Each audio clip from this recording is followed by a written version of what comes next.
की टक्कर में, हर जोर जुल्म की टक्कर में, जय जवान, जय जवान,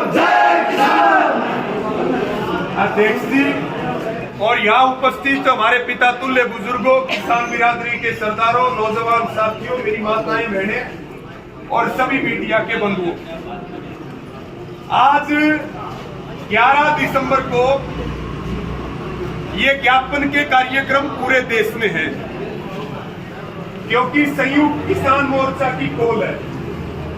पिछले दिनों आपको ध्यान है, संयुक्त किसान मोर्चा के नेता युद्धवीर जी को एयरपोर्ट पे रोक लिया था। वो कोलंबिया जा रहे थे किसानों एक सम्मेलन में भाग लेने के लिए।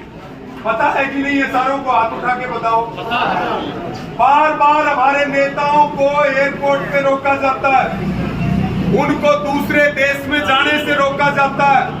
ये हमारे लोकतांत्रिक अधिकारों का हनन है। इसलिए संयुक्त किसान मोर्चा ने आज अपील करी है कि अपने अपने जिलों में आप राष्ट्रपति के नाम ज्ञापन सौंपे कि सरकार हमारे ऊपर हमला ना करे। पिछले दिनों आपने 72 घंटे का प्रदर्शन किया पंचकुला में। देश की प्रत्येक राजधानी में प्रदर्शन हुए और सरकार को आपने चेतावनी दी कि भाई अब की बार ट्रेलर दिखा के जा रहे हैं और ये लास्ट है। 72 घंटे का ट्रेलर दिखाया था, लेकिन सरकार को ये चेतावनी देकर के आए थे कि या तो एमएसपी सहित हमारी सभी मांगे पूरी कर लो और नहीं तो लोकसभा चुनाव से पहले पूरी फिल्म दिखाएंगे, दोबारा आंदोलन पर जाएंगे, किसान पीछे नहीं हटेगा। तीसरी बात, गुस्सा हमें बहुत है, रोष है।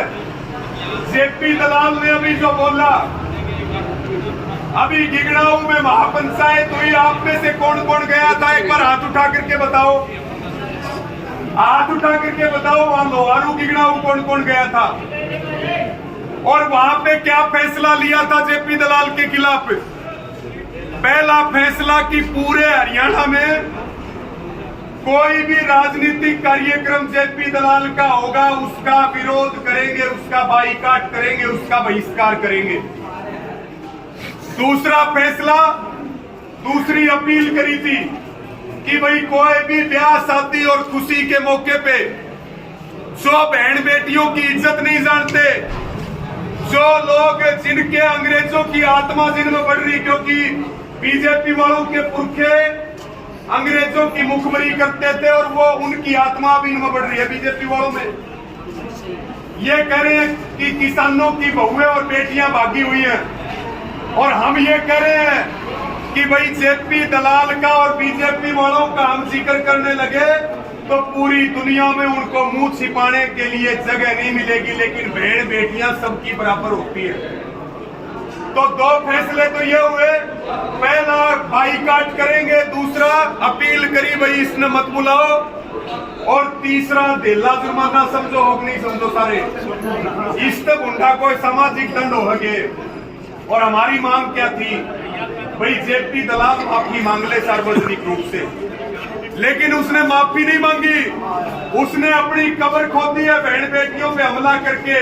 और ये हमें संकल्प लेना चाहिए कि इसी कब्र में जेपी दलाल को इस चुनाव में 1000 फुट का खड्डा खोद के जिंदा दफन करेंगे, तब आत्मा को शांति मिलेगी।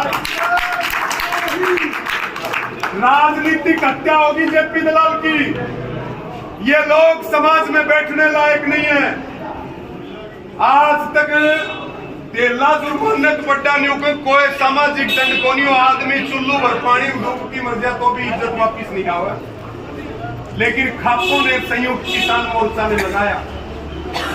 अब यहाँ जब आ रहे थे आज, बताओ भाई हम शांति से रहने वाले लोग हैं या अशांति फैलाने वाले लोग हैं?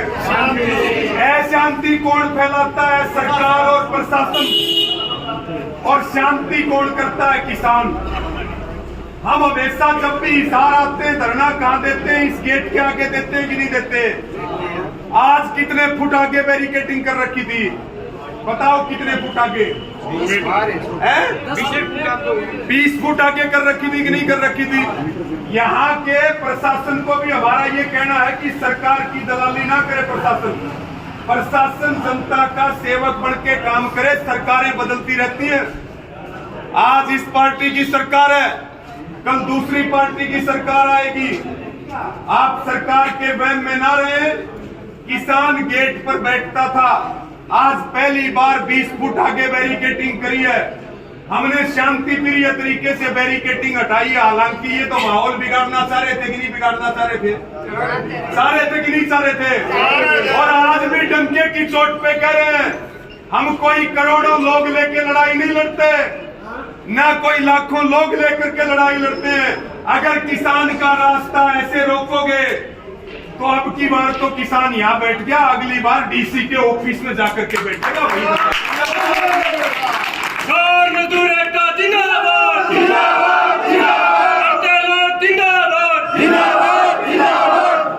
हम धूप में बैठ के परेशान हो लिए। अब की बार रास्ता रोका तो अब आगे से धरने एसी कमरों में चलेंगे, एसी कमरों में पीछे नहीं हटेंगे, बता देते हैं। अनुशासन, लॉ एंड ऑर्डर की जिम्मेवारी है प्रशासन की, लेकिन हरियाणा में ये नहीं पता कि प्रशासन कौन चला रहा है, सरकार कौन चला रहा है। हरियाणा में सरकार नहीं चल रही, सर्कस चल रहा है। अब ये 5 स्टेट में चुनाव भी जीत गए। हाँ,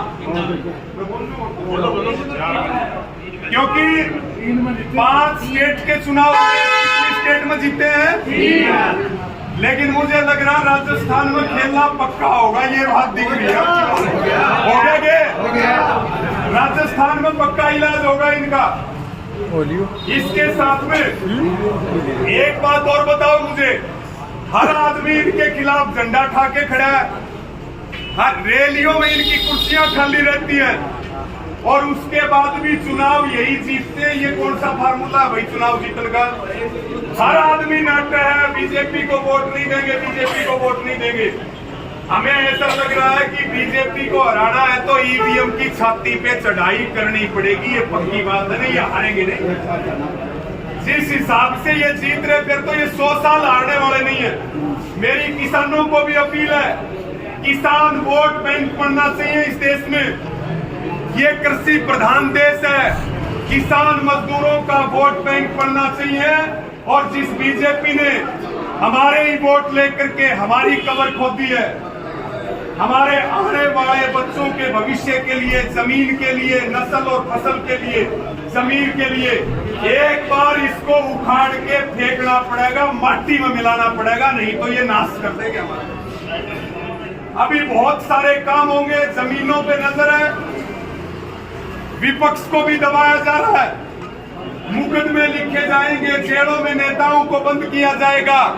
आपको पता है उद्योगपतियों का कितना कर्जा माफ कर दिया इस सरकार ने? 25 लाख करोड़। नहीं, कितने लाख करोड़? 25 लाख करोड़। 25 लाख करोड़ रुपए माफ कर दिए। किसान के 25 पैसे भी माफ किए क्या? और यही कहते थे कि बहनों और भाइयों, पहली बार में पहला ही काम किसानों की कर्ज मुक्ति का करूंगा। तो आपने ध्यान देना अपने आंदोलन पे, अपने ट्रैक्टर को तैयार रखो। जब भी आवाज आएगी, अब की बार चढ़ाई सीधी दिल्ली की छाती पर होगी, उससे पीछे नहीं हटेंगे। हमारा टैंक तैयार है, किसान का टैंक तैयार है। अभी हमारे नेता डेपुटेशन बात करने के लिए गया, ज्ञापन देने के लिए गया। ये 72 गांव का मुद्दा है। कितने दिन आंदोलन चला है यहाँ पे भाई साहब?